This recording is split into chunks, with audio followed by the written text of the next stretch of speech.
So here's the Kria T-Expeed 3.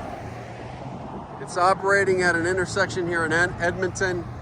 It's pointing to vehicles going away, and it does multi-function. It does speed, red light running, I guess incorrect queuing is what they call that, tailgating, any number of infractions.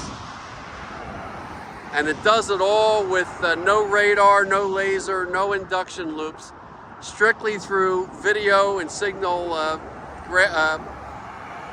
photo processing to determine all of that information and infractions. So, and it even can do real-time notifications as to events. So this is here in Edmonton. I don't believe we have any of these in the States, but we'll put a link below the video. If you wish to read more about it, it's an Italian-based company, and they have several generations. They're up to the 4th generation now. This is the 3rd, I believe, so T-Expeed 3.0. So there you have it.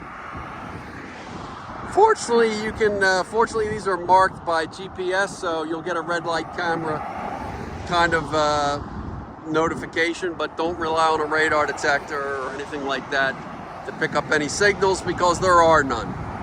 So there you have it.